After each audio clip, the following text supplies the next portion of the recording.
출애굽기 10장 1절에서 3절 제가 봉독합니다. 여호와께서 모세에게 이르시되 바로에게로 들어가라. 내가 그의 마음과 그의 신하들의 마음을 완강하게 함은 나의 표징을 그들 중에 보이기 위함이며 내가 내게 애굽에서 행한 일들 곧 내가 그들 가운데에서 행한 표징을 내 아들과 내 자손들의 귀에 전하기 위함이라. 너희는 내가 여호와인 줄 알리라. 모세와 아론이 바로에게 들어가서 그에게 이르되 히브리 사람의 하나님 여호와께서 말씀하시기를 내가 어느 때까지 내 앞에 겸비하지 아니하겠느냐. 내 백성을 보내라. 그들이 나를 섬길 것이라. 아멘. 3일 동안도 평안하셨지요? 네. 수요일마다 우리가 인물을 살펴보고 있고 지난주부터 이제 구약의 인물들을 좀 살펴봅니다. 지난주에 우리가 모세를 통해서 은혜를 좀 받았지요. 오늘은 그 모세 하면 제일 먼저 생각나는 짝꿍과 같은 사람, 바로에 대해서 말씀을 좀 나누면서 특히 하나님께서 바로에게 하셨던 경고의 말씀들을 좀 생각하면서 우리가 은혜를 받기를 원합니다. 바로는 애굽 왕의 호칭이지요.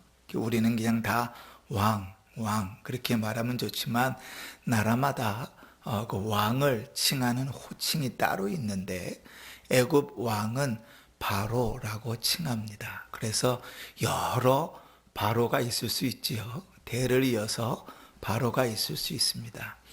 자, 오늘 이제 바로에 대한 이야기인데요. 그 전에 성경을 보면 하나님께서 여러 모양으로 질문을 하실 때가 있어요.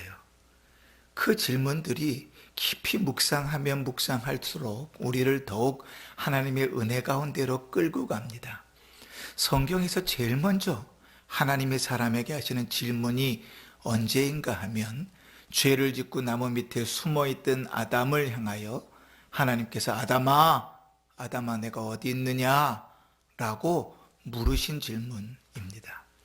그것으로 시작했어요. 이제 가인이 아벨을 죽인 다음에 하나님께서 가인을 부르시죠. 내 아우 아벨이 어디 있느냐 이렇게 물으시죠. 저 뒤로 가면 하나님께서 엘리야를 향하여도 그렇게 물으십니다. 네가 왜 여기에 있느냐 이렇게 물으시죠. 성경에 간간히 등장하는 이 물음들이요, 우리를 향하여 하나님께서 실질적으로 물으시는 질문으로 다가올 때가 많습니다. 그냥 쭉 성경의 이야기를 옛날 이야기처럼 좀 읽어가기 시작하면 별로 그 내용들이 묵상이 되지 않는데 하나님의 그 시대에 나를 향하여 말씀하시는 음성으로 듣고 그 내용들을 깊이 살피기 시작하면 그 속에서 하나님께서 나의 신앙을 향하여 내 믿음을 향하여 말씀하시는 음성들을 듣게 됩니다. 오늘 바로를 우리가 지금 함께 다루면서도 바로를 향하여 하나님께서 질문하시는 내용이 있는데 그 질문하시는 내용을 중심으로 우리가 좀 하나님의 말씀을 상고해 보면서 은혜를 받으려고 합니다. 하나님께서 바로에게 뭐라고 질문하셨는가? 3절을 한번 보십시다. 중간에 보시면 히브리 사람의 하나님 여호와께서 말씀하시기를 내가 어느 때까지 내 앞에 겸비하지 아니하겠느냐 이렇게 물으십니다. 내가 내 앞에 언제까지 겸비하지 않겠느냐 이렇게 물으시는 거예요. 이 말은 쉬운 말로 다시 바꾸면 이런 거예요. 너 언제같이 내 앞에서 겸손하지 못하고 교만하여서 네 주장 피면서 살래? 라고 하나님이 물으시는 겁니다. 이 질문을 가지고 지금 하나님께서 바로에게 무엇을 도전하시고 무엇을 말씀하시는지를 좀 생각해 보았으면 좋겠어요. 첫 번째로요, 하나님께서 이 바로에게 물으시는 이 질문은요, 여러분의 고난 끝에 물으신 질문입니다. 오늘 이제 제 성경은 좋은 성경이라 10장 이렇게 시작하는 위에 보면 짧은 제목이 이렇게 있어요. 여러분도 있는지 모르겠어요. 그 제목에 보면 여덟째 재앙 메뚜기가 땅을 덮다 이렇게 돼 있어요. 제 성경책에는. 여러분도 그렇게 돼 있습니까? 네. 몇 번째 재앙이라고요? 8번째 재앙. 그 앞에 몇 번의 고난이 있었어요. 바로에게 7번의 고난이 있었습니다.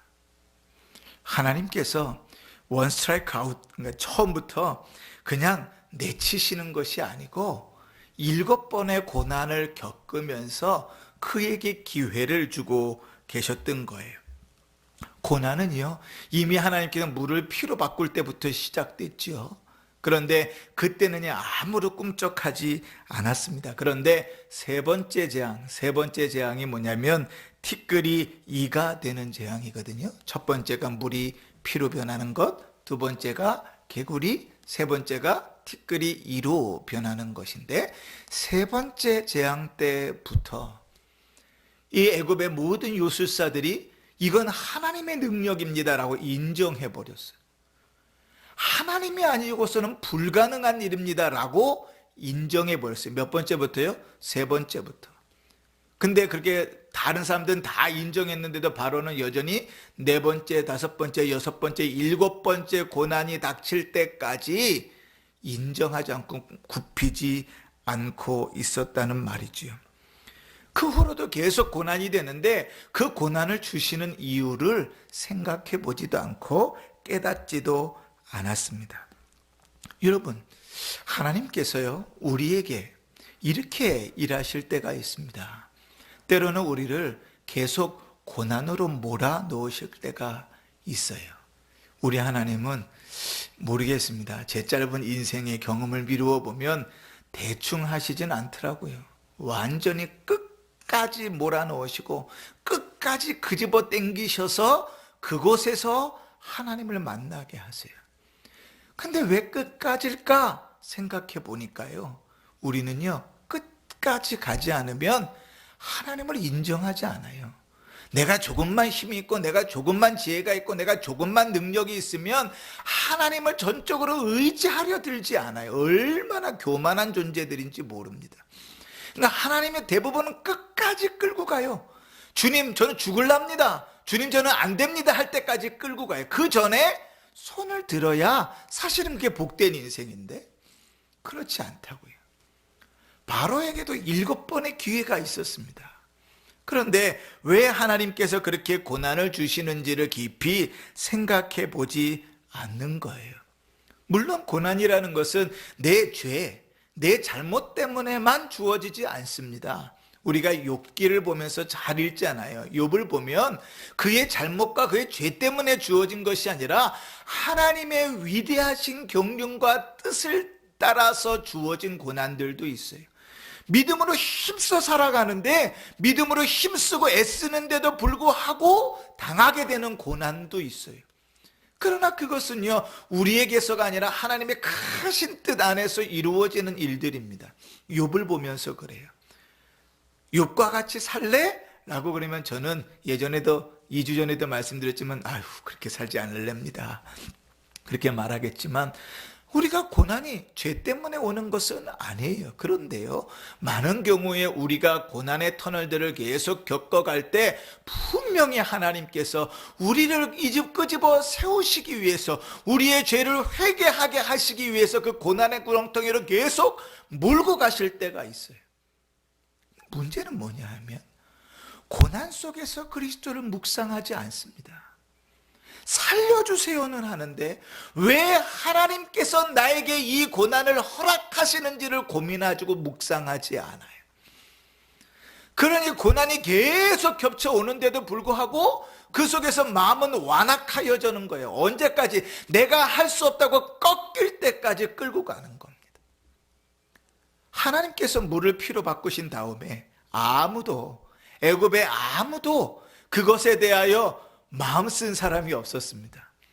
그때 하나님께서 모세를 통해서 바로에게 너 언제까지 완악할래? 라고 말씀하시지 않았어요.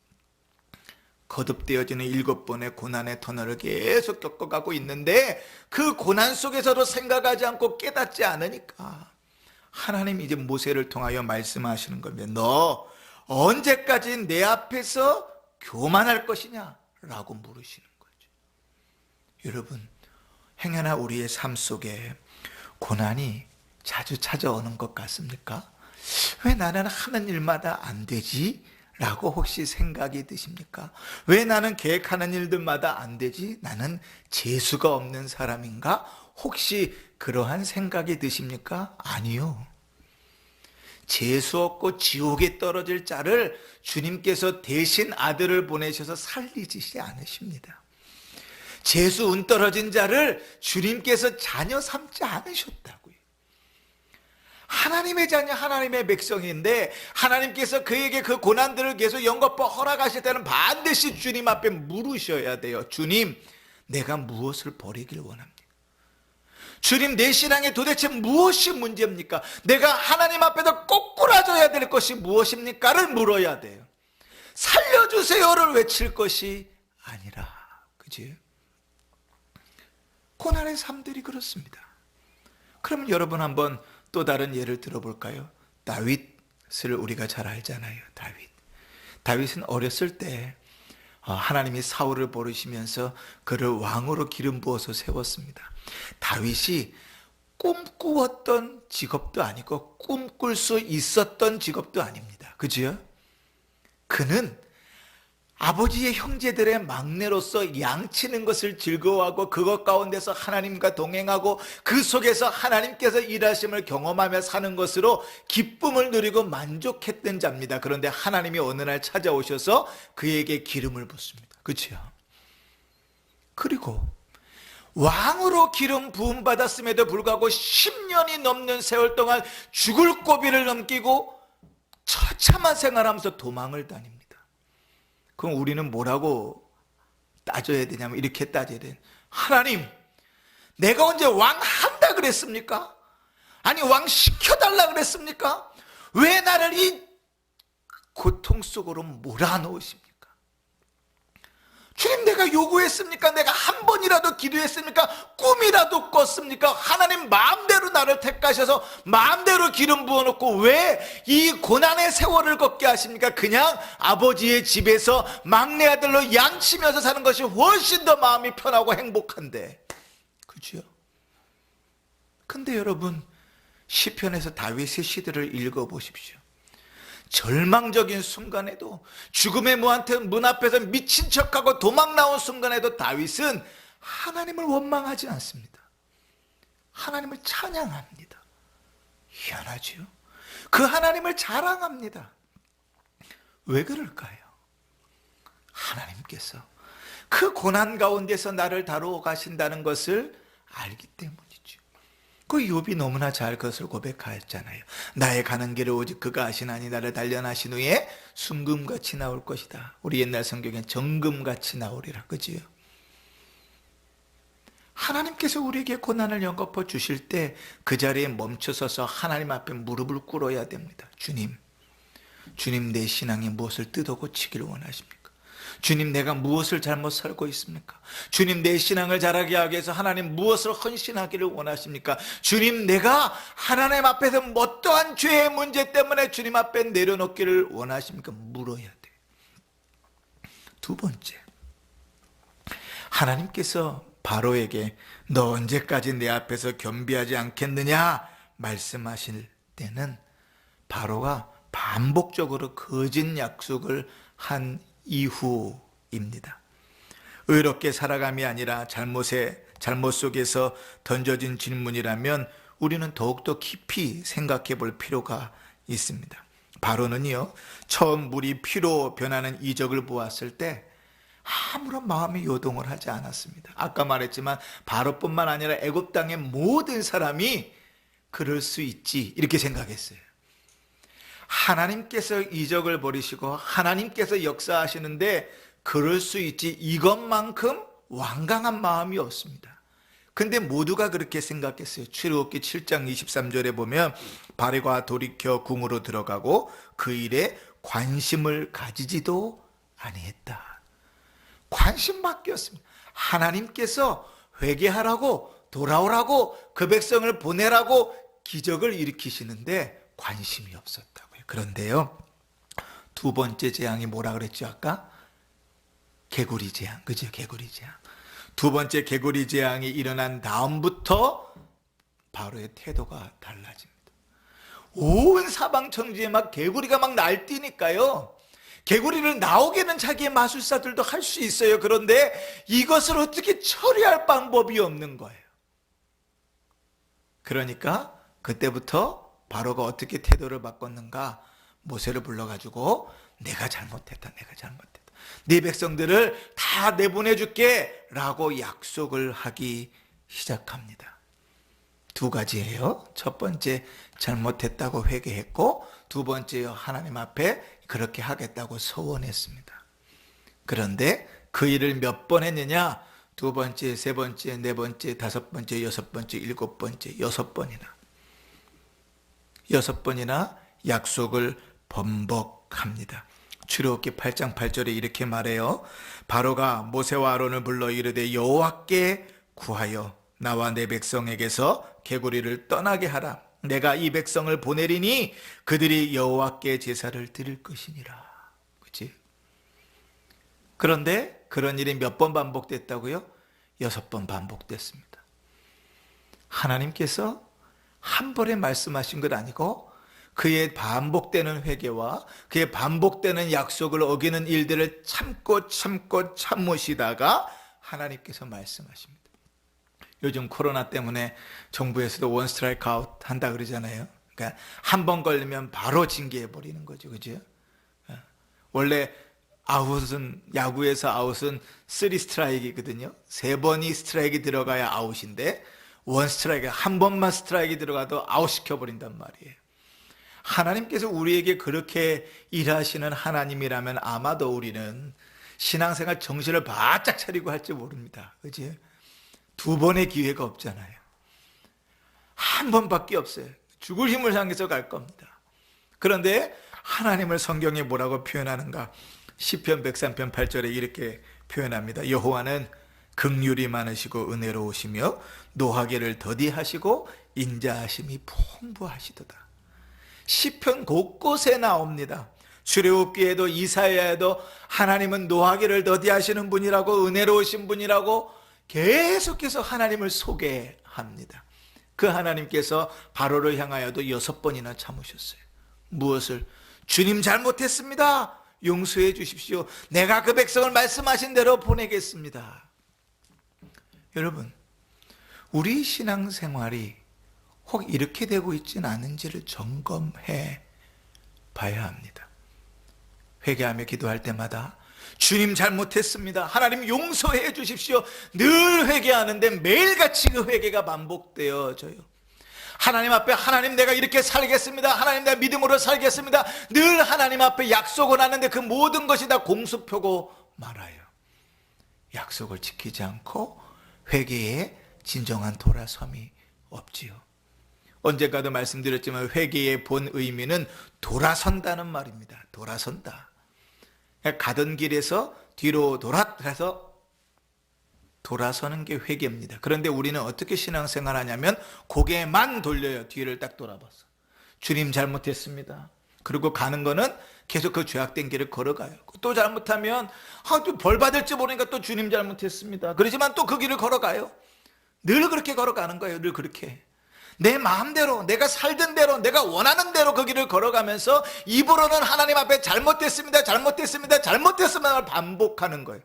하나님한테 약속해, 주님 내가 믿음으로 살겠습니다, 순종하며 살겠습니다, 수없이 하나님 앞에 약속은 하는데 실제로는 계속해서 그 일들을 번복한다고요. 근데 하나님 끝까지 보지 않습니다.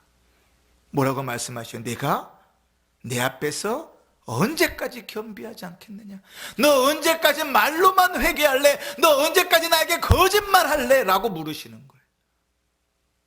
근데 여러분, 사실은 이것이 바로에게만 주어진 문제가 아니라 사실 우리의 신앙생활에 주어진 문제 아닙니까? 우리는 입으로는 늘 하나님 앞에 회개의 영을 달라고 기도합니다. 그런데요, 우리가 우리의 자신을 쳐서 우리의 삶을 들여서 하나님 앞에 믿음의 결단으로 살아가고 싶은 생각은 별로 없습니다.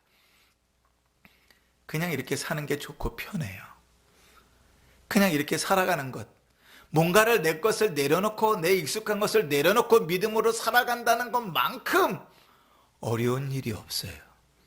그지요? 사람은 이상합니다. 익숙해지면 그것이 문제가 돼요. 그런데 바로에게서 보여지는 신앙의 모습은 그런 겁니다. 회개는 열심히 하죠. 기도는 열심히 합니다. 그런데 그 기도에 대한 책임을 지지 않습니다. 하나님 앞에 기도했음에도 불구하고, 하나님 앞에 회개했음에도 불구하고 단 한 번이라도 그 회개한 내용에 대하여 발버둥 치려 하지 않을 때가 너무 많다니까요. 입으로만, 죄송합니다, 입만 나불거리는 거, 입만 살아가지고 입으로는 얼마나 잘하는지 몰라요. 제가 맨날 아이들한테 그래요.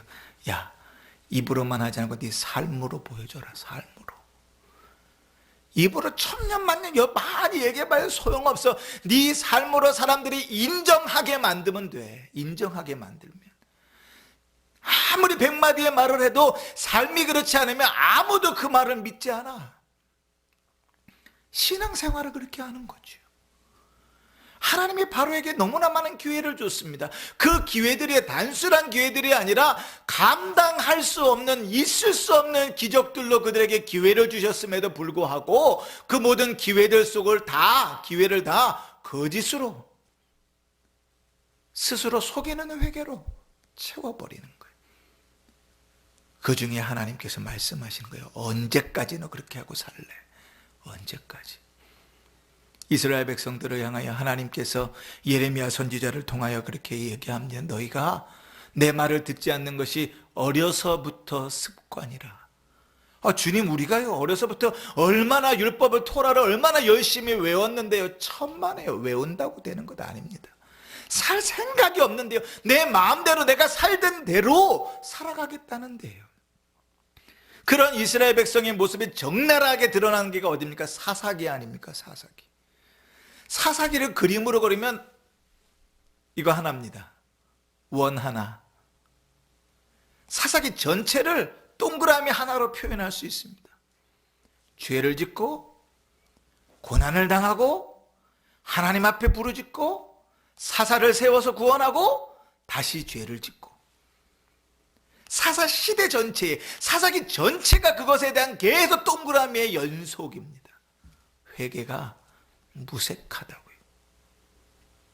주님 물으십니다. 너 언제까지 그러고 살래?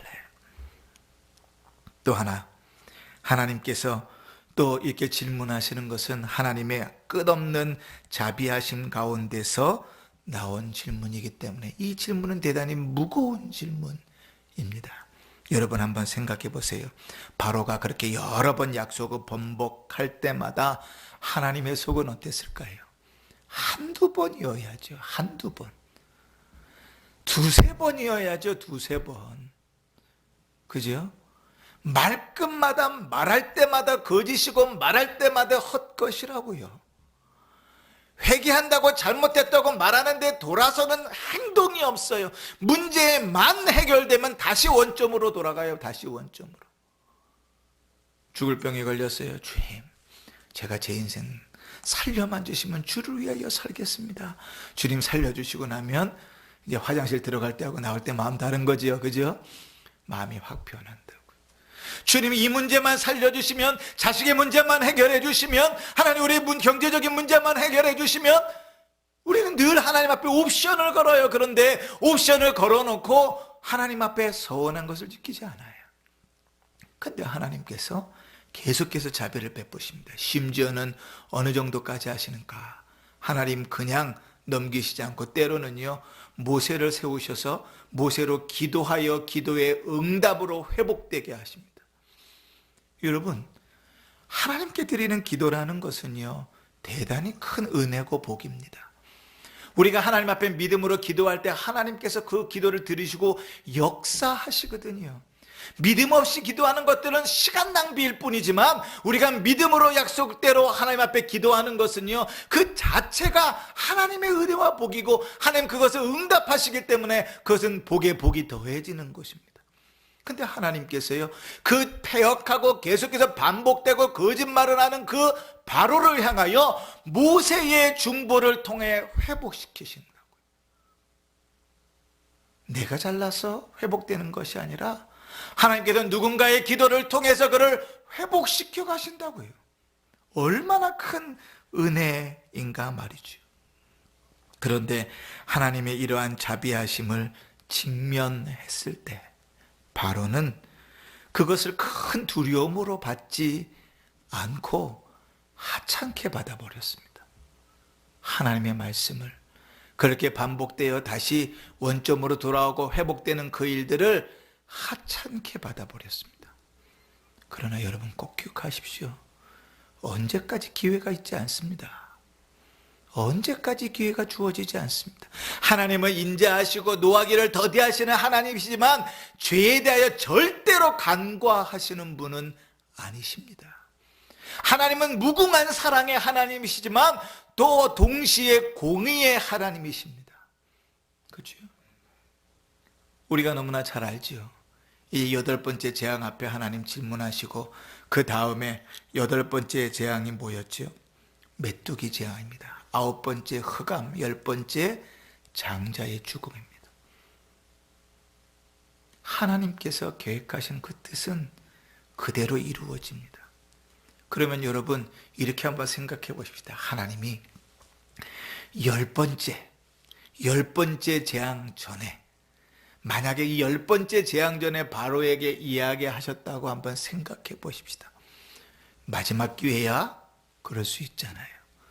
근데 하나님 8번째 재앙 앞에 이 말씀을 하셨습니다. 그러면 그 말씀을 듣고도 몇 번의 기회가 더 있어요? 8, 9, 10번, 3번의 기회가 더 있습니다. 하나님은요, 끝까지 기회를 주십니다.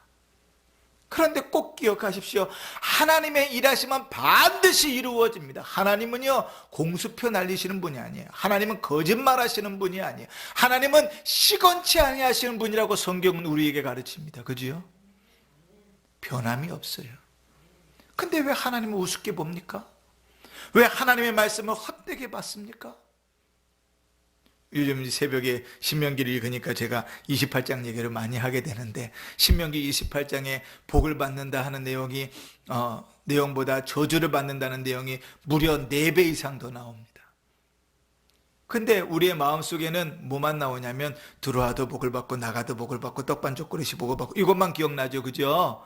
근데 똑같은 말씀이 들어와도 저주를 받고 나가도 저주를 받고 떡반죽 그릇이 저주를 받고 똑같이 기록되어 있는데 뒷것은 기억하려고 하지도 않고요, 나를 향한 말씀이라고 생각하지도 않아요. 성경이 똑같이 기록되어 있고 하나님은 오히려 그것을 4배 이상 더 강조하고 계시는데 내 마음속에서 싹 지워버렸어요. 뭐만 기억해요? 복만 기억해요.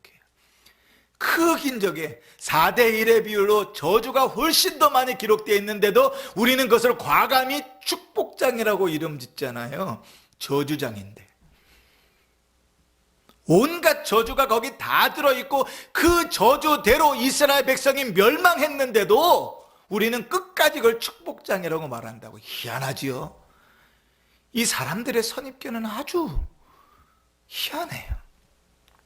그렇게 신앙생활에서 어떻게 믿음이 자랄까요? 성경을 내 맘대로 편집하고 내가 받고 싶은 말씀만 받아서 어떻게 믿음이 자라날까요? 그렇죠? 근데 하나님께서 4배 이상 강조하면서 저주했던 내용들을 잘 읽어보십시오. 이스라엘 백성이 딱 그렇게 멸망했습니다. 나라가 멸망할 때 이스라엘 백성이 그렇게 멸망했습니다. 바벨론이 그들을 바벨론이 그들을 감싸 안고 그들이 고립되어 있을 때 자기 자식을 잡아먹었다고 그래요. 그대로. 근데 그 말씀들은 기억하고 싶지도 않은 거죠. 다 잘라내고 복을 준다는 말만 기억하는 거죠. 왜요? 하나님의 말씀을 무겁게 받아들이지 않는 겁니다. 얼마나 만만하면, 얼마나 우스우면 하는 말 중에 내가 듣고 싶은 말만 듣겠어요. 그지요? 근데 사랑하는 성도 여러분, 우리의 완악함 속에도 이룰 수 있습니다. 하나님의 인내와 자비가 있다면 그것을 대단히 무겁게 받아들여야 돼요. 우리가 죄를 지으며 걸어가고 있는데도 그 인생에 아무런 문제가 없으면 오히려 걸어가는 걸음이 점점 경고에 가까운 거예요. 내가 죄를 짓고 살아가고 있는데 신앙생활에 엉망인데 사는데 문제가 없어요. 아니 더 잘 살게 돼요. 아니 자식들이 더 잘 돼요. 걱정과 근심이 없어요. 계획하는 대로 더 잘 이루어져요. 그러면 그게 더 문제가 있다고요. 거기에 더 문제가 있는 거라고요. 우리는 맨날 눈이 세상의 관점에만 있으니까 이 땅에서 잘 되고 자식들이 잘 되고 돈을 잘 벌고 편안하게 살면 복 받은 것이라고 착각하는데 아니요. 성경을 잘 읽어보시라고요. 솔로몬이 어떻게 멸망했습니까? 세상에 남이 가질 수 없는, 세상에 가질 수 없는 지혜를 가졌음에도 불구하고 그가 하나님을 버린다고요. 하나님을. 그 지혜로 어떻게 그게 가능할까요? 세상의 관점을 가지고 있으니까. 사랑하는 성도 여러분, 반복되는 죄, 형식적인 회개, 하나님의 은혜를 하찮게 여겼을 때, 주의 말씀을 가볍게 여겼을 때 꼭 기억하십시오. 반드시 하나님의 결과는 주어지는 것입니다. 두려울 줄 알아야 되는 것이죠. 그래서 주님께서 복을 주신다는 말씀을 읽을 때도 두려움으로, 주님께서 저주의 말씀을 하실 때에도 두려움으로, 하나님의 말씀을 우습게 받아서는 안 되는 것이죠. 또 네 번째, 여러분 하나님께서 합당한 요구를 하시면서 말씀하시긴 것이기 때문에 더욱 이 말씀은 무겁게 받아들여야 됩니다. 여러분, 이스라엘 백성이 애굽 사람입니까? 히브리 사람입니까? 그렇죠. 오늘 성경에도 있네요. 그죠? 히브리 사람의 하나님 여호와께서 애굽에서 사는데 애굽 왕의 백성이 아닙니다. 누구의 백성이에요? 자, 3절 맨 마지막에 보시면 내 백성을 보내라. 누구 백성이에요? 하나님 백성입니다. 하나님께서 지금 바로를 겁박하셔서, 다른 말로 하면 바로를 10가지 재앙으로 막 협박하셔가지고 애굽에 잘 살고 있는 애굽 백성들 중에 일부를 빼앗아 오시는 게 아닙니다. 그렇죠? 왜 그들이 거기 살기 시작했죠? 하나님께서 세우신 요셉이라는 사람으로 7년 동안에 전멸하는 그 기근 가운데서 그 백성들을 구원하신 은혜에 대한 보답으로, 감사로 그들이 고센 땅에서 살게 됐습니다. 그런데 그 은혜와 감사는 다 사라져 버렸어요. 기꺼이 당연하게 감사하게 주어져야 될 그 일들이 이제는요 욕심이 되어져 버렸습니다. 하나님께서 요구하시는 것은 당연한 것이에요. 내 백성을 보내라. 하나님은 처음부터 모세와 아론을 보내면서 내 백성을 보내라고 말씀하셔요. 네 것 아니야 바로야. 네 것 아니야. 네가 종으로 부릴 만한 백성이 아니야. 그들은 내 것이야. 내가 그들을 그곳에 보냈고, 내가 그들을 민족으로 만들었고, 내가 그들을 거룩한 선민으로 만들었으니 그들은 내 것이야. 주님 그렇게 말씀하시거든요. 내 것 내놔라 이렇게 말씀하세요. 너희가 그들 덕분에 살았다고 주님 말씀하시는 거예요. 그런데 여러분, 우리 사람들 말 속에 이런 말이 있어요. 배려가 익숙해지면 그것을 권리로 생각한다. 저는 요즘 시대만큼 이 말이 너무 잘 어울리는 시대가 없다고 생각합니다. 사람들이 배려하면요 그 사람을 호구로 봐요. 배려를 받잖아요. 그 배려가 익숙해지면 마땅히 자기가 누려야 될 권리라고 생각합니다. 착각합니다. 그렇게 되는 순간 자기를 배려하는 사람을 하찮게 여기게 돼요. 하나님의 은혜로 그들이 7년의 기근 가운데서 어려움 당하지 않고 망하지 않고 그들이 살아남았어요.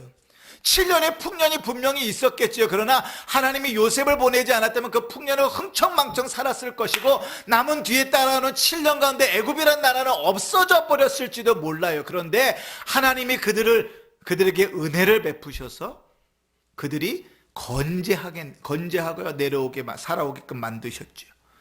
하나님의 배려입니다. 그런데 지금 바로는 어떻게 하고 있죠?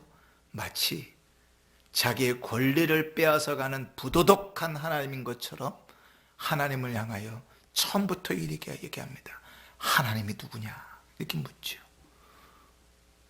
여러분, 하나님께서 우리에게 요구하시는 그 말씀이 우리에게 부당한 일이 아닙니다.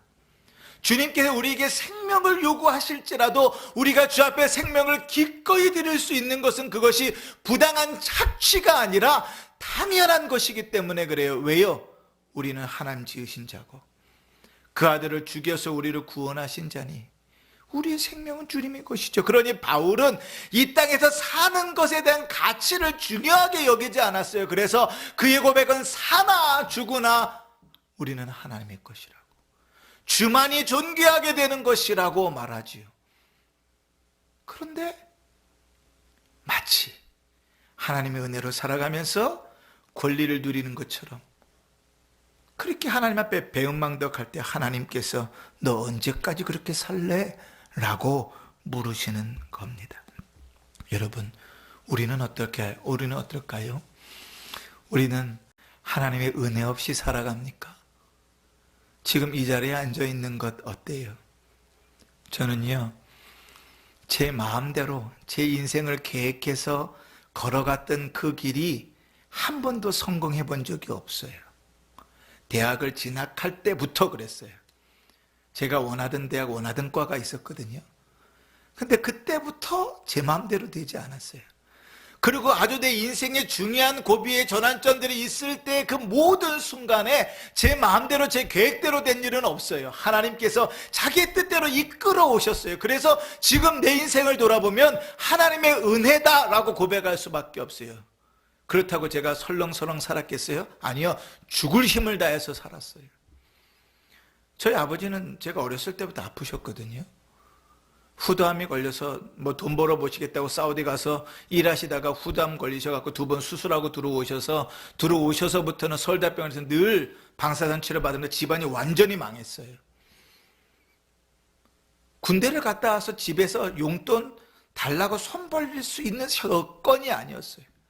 모든 것을 제가 다 알아서 해야 됐어요. 등록금부터 시작해서. 그래서 죽을 힘을 다해서 밤새고 공부해서 장학금 받고요. 전도사니까 사역하고요. 그 외에도 또 직장을 가지고 일도 하고요. 그리고 교회 봉사도 빠지지 않고 열심히 해서 죽을 힘을 쌓아서 24시간이 모자랄 정도로 살았어요. 그 돈 모아서 운전면허도 하고요. 그렇게 살았어요. 그런데 뒤돌아보면 내가 죽을 힘을 향해서 살아서 여기까지 왔다고가 아니라 하나님의 은혜라고 고백할 수밖에 없는 거예요. 그 모든 순간순간에 하나님께서 일하지 않으셨으면 그 순간에 걸어갈 수 있는 길이 없거든요. 그런데 여러분, 시간이 지나오고 이제 삼시세끼 먹는 건 문제없고 비 올 때, 추울 때 빗물 떨어질까, 추위에 덜덜 떨까 걱정할 필요 없고 우리의 삶이 좀 넉넉해지고 여유로워지고 이 시간까지 오니까 우리의 삶 속에 하나님을 향하여 더 열심을 가지고 더 믿음으로 가지고 더 주님을 찬양하고 살아야 되는데요. 이것이 완전히 역전돼 버렸어요.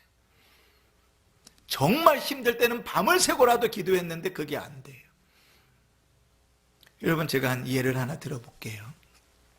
코로나 시기에 오후 예배가 없어진 교회가 무지하게 많습니다. 거의 90% 이상이 없어졌어요.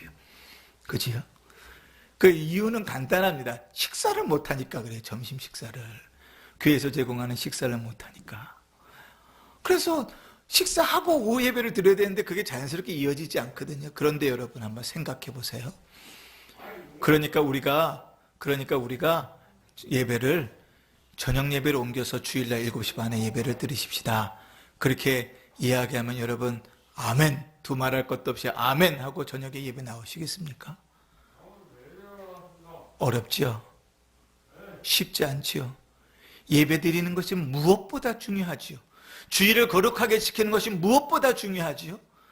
늘 그러자는 것도 아닙니다. 코로나 때문에 상황이 어려워져도 예배를 없애버리는 것보다 저녁에 예배 드리는 게 좋잖아요. 그래야 되는 게 맞잖아요. 그런데 우리 저녁에 예배 드리십시다.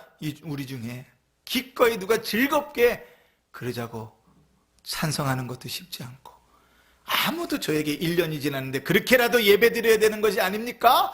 건의하는 사람도 없어요.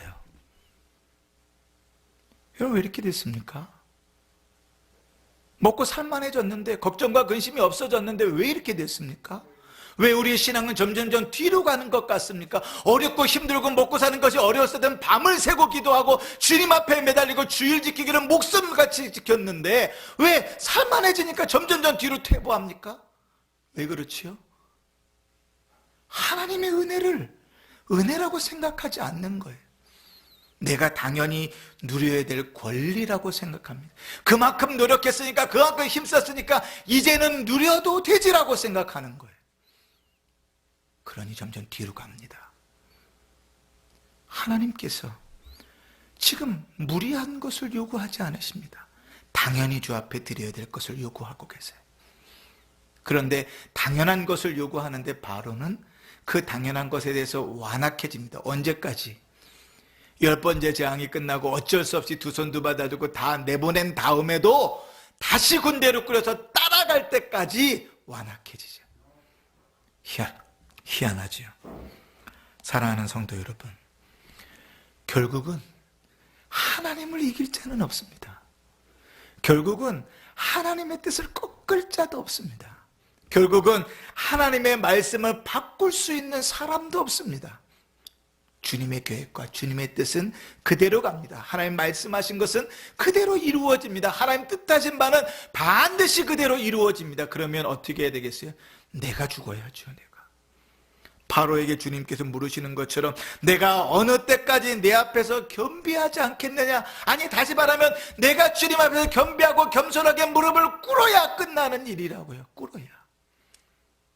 사랑하는 성도 여러분, 바로의 불쌍함은 하나님께서 그의 완악함을 그대로 두셨다는 겁니다. 근데 여러분, 우리는 어때요?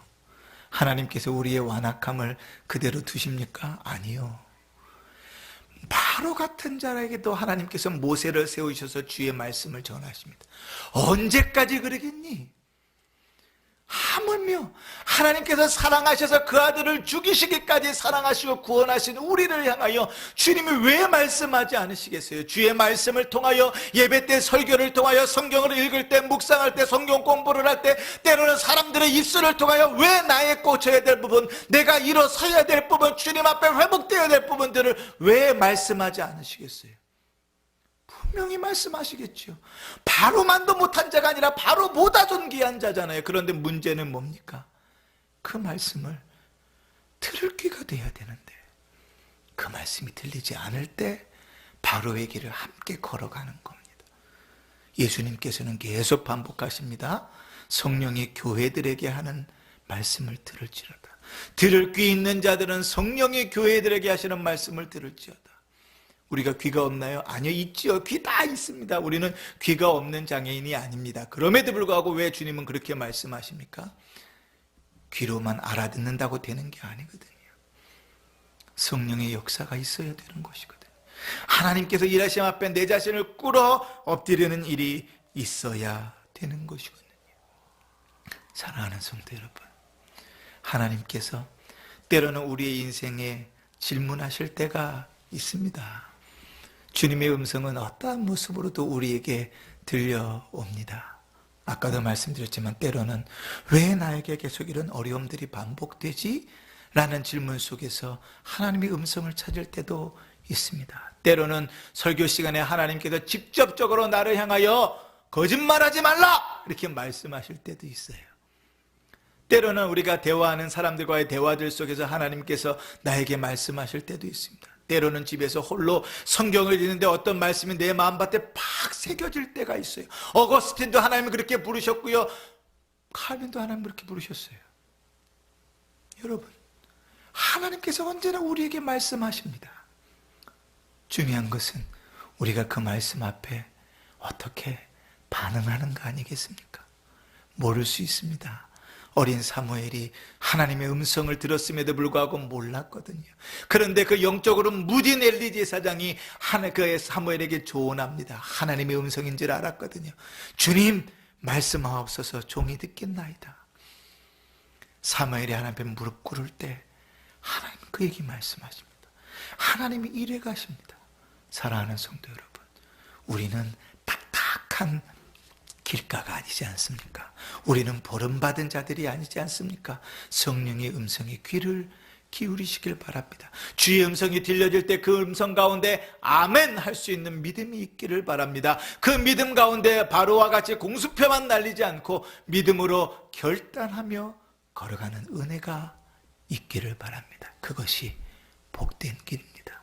세상 사람들은 내 약점을, 내 연약함들을 드러내는 것을 창피하게 생각합니다. 그런데 하나님 앞에서 회개하는 일은 창피한 일이 아니라 복된 일이고 기쁜 일입니다. 주님 앞에 무릎을 꿇으시고 하나님의 음성에 아멘으로 반응하는 인생을 살기를 바라고, 그 삶 속에 주께서 우리를 인도하시는 은혜와 복을 풍성히 누리는 복된 성도들 되시기를 주의 이름으로 축원합니다. 아멘.